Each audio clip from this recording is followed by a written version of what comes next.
In this video, I'm going to be talking about the basic kit of a Soviet motorized infantryman in the Afghan war. By no means this is going to be a detailed look. It's mostly going to be just about the uniform, the equipment, and maybe the body armor. First of all, the uniform you should be getting is either the OBR-88 or the M69 OBR-X69 winter/temperate uniform. That is the most common uniform you can use and easy to find.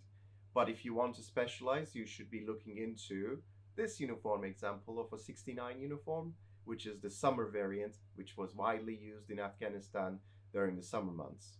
The regular M69 you see here, mostly common for regular Soviet infantrymen in the Soviet mainland, but in Afghanistan it was mainly used as a winter uniform.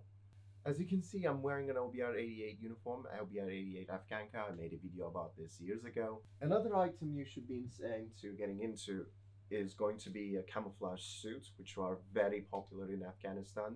I have two examples, one of them being a KZS chemical anti-flash suit. It's a chemically induced mesh fabric that is supposed to protect you from a nuclear blast's heat wave flash. But generally you don't really see these used outside of military exercises in Afghanistan because they're really a nice breathable fabric and really good when it comes to concealing your body with its baggy look. The other option is the KLMK summer oversuit, which is similar in design but only used for actual camouflage purposes, not for chemical or biological or nuclear protection. So this is more common compared to these. However, do your own research and decide on the impression you want to make. Both of them can be used in Afghanistan. The KZS is a cheaper alternative to a KLMK camouflage. Basic field equipment when it comes to Afghan reenacting usually is the Soviet equipment kit. Yeah, you do see chest rigs like Chi-Coms and everything, and I do have an original here.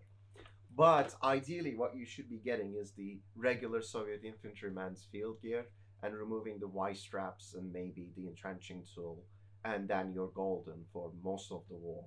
When it comes to headwear alternatives, I would say I really like the kepi look of the Afghan uniform, but if you really want to get into the some protective look, I would suggest getting an original Panamka hat. These are Soviet buni hats, very common in Afghanistan, especially during summer months. The proper way of wearing them obviously is on top of your head, not all the way down, like some reenactors like to do, and trying to make it shape it like a cowboy hat. A little bit of Western decadency, let's just say. The most common helmet you're going to see in Afghanistan is going to be the SSH-68 Soviet infantryman's helmet. Their design is an upgraded version of the SSH-40, being it's a more sloped egg-shaped helmet, supposed to be able to deflect rounds, but I highly doubt if that's the case. Maybe from an old rifle that the Afghans were using at the beginning of the war, or maybe a pistol caliber. However, I wouldn't put much into it overall for proposed ballistic protection, but definitely useful when it comes to, especially in reenacting, if you fall over and you hit your head. Yeah, this is going to protect you rather than just wearing a hat. So invest in a helmet that's actually good for protecting your head if you fall over or get hit by, I don't know, a grenade that someone just lightly threw at you because you're doing a Milsim event, and yeah, that did happen to me. Thankfully, I was wearing a helmet. Helmets are important, guys.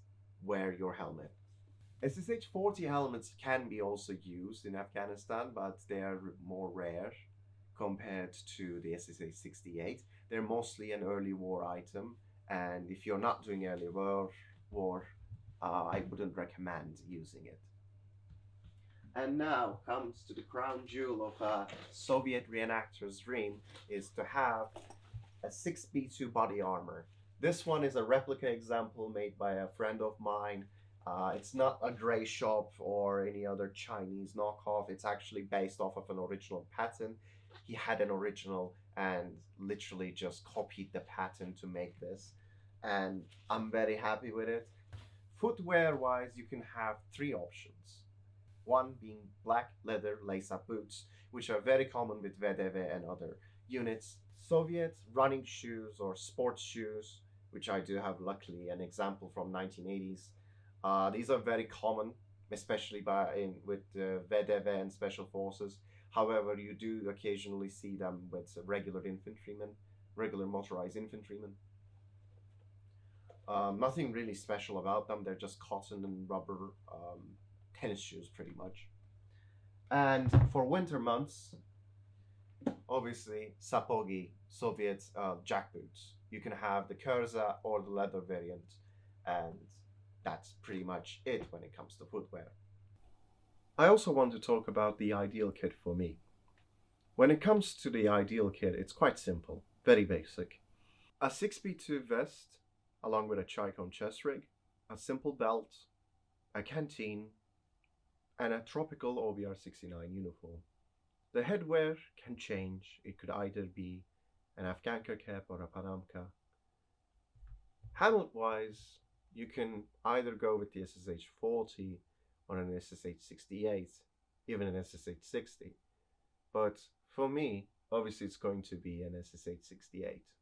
Being reenactors, airsoft replicas are the best thing to go for, aside from deactivated paperweights, pretty much. But as an airsofter as well, I do enjoy having a Saima or a D-Boys AK-74. This is a night variant because it has the night scope attachment here. But yeah, that's pretty much it when it comes to a basic kit. Well, I hope you guys enjoyed this video, and I hope to see you guys in a new video pretty soon. I am still getting used to getting back to YouTube, so if you comment, like, and subscribe, and if you have any suggestions on the next video, please feel free to comment. Well, thank you.